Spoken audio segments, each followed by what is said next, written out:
பெண்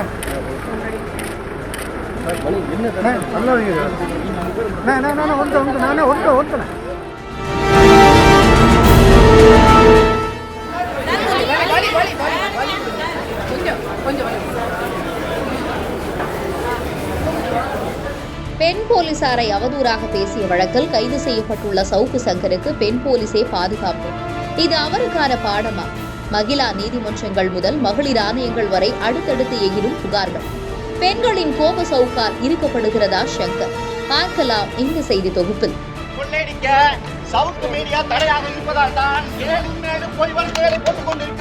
சவுக்கு மீடியா என்ற யூடியூப் சேனலை நடத்தி வரும் சங்கர் ரெட்ஃபிக்ஸ் என்ற யூடியூப் சேனலில் பேசும்போது பெண் காவலர்கள் குறித்து அவதூறாகவும் தரக்குறைவாகவும் பேசினார். இது தொடர்பாக முதலில் கோவை, பின்னர் திருச்சியிலும் பெண் காவலர்கள் புகார் அளித்ததன் அடிப்படையில் பல்வேறு வழக்குகள் பதிவு செய்யப்பட்டு கைது செய்யப்பட்டார். இதனிடையே கோவை சிறையில் அடைக்கப்பட்டிருந்த சவுக்கு சங்கர் மே 11ஆம் தேதி சென்னை எழும்பூர் நீதிமன்றத்தில் ஆஜர்படுத்தப்பட்ட போது அங்கு வந்த 20க்கும் மேற்பட்ட பெண்கள் கொடுமையான எதிர்ப்பு தெரிவித்ததுடன் செருப்பு, துடைப்பம் உள்ளிட்டவற்றை காட்டி கண்டனம் தெரிவித்தனர். இதனால் நீதிமன்ற வளாகத்தில் பெரும் பரபரப்பு ஏற்பட்டது. தொடர்ந்து சவுக்கு சங்கர் திருச்சி மகிழா நீதிமன்றத்தில் ஆஜர்படுத்த பெண் போலீசாரின் பாதுகாப்பில் கோவையிலிருந்து அழைத்து செல்லப்பட்டார்.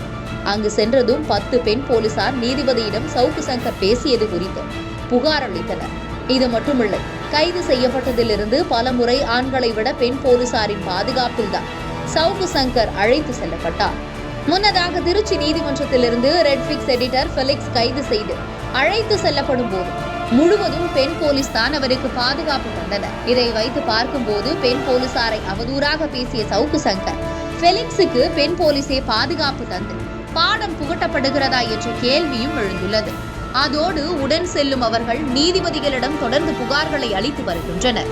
இதுகுறித்து ஃபெலிக்ஸ் வழக்கறிஞர் கூறுகையில், பாதுகாப்பின் போது ஆண் போலீசாரும் இருக்கின்றனர், ஆனால் பெண் போலீஸ் தான் அதிகம்.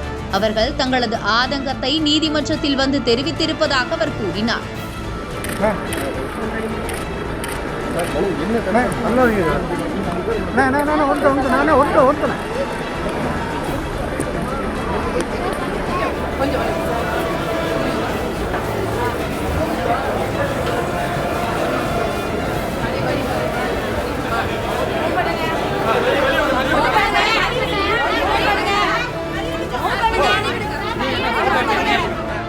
நீதிமன்றங்கள் மட்டுமின்றி மகளிர் ஆணையங்களிலும் பெண் போலீசார் தொடர்ந்து புகார்களை அளித்து வருகின்றனர். இதனால் ரவுண்டு கட்டப்படும் சங்கர் பெண்களின் கோப சவுக்கால் மேலும் மேலும் இருக்கப்படுகிறார் என்றே சொல்லலாம். மேலும் சவுக்கு சங்கர் மற்றும் ஃபெலிக்ஸ் ஆகியோர் மீது பதியப்பட்ட வழக்குகள் பெரும்பாலும் பிணை வழங்க முடியாத வழக்குகளாக இருக்கும் நிலையில் அவரின் வழக்கறிஞர் அணி எவ்வளவு முயற்சித்தாலும் இப்போதைக்கு ஜாமீன் கிடைக்காது என்றும் கூறப்படுகிறது.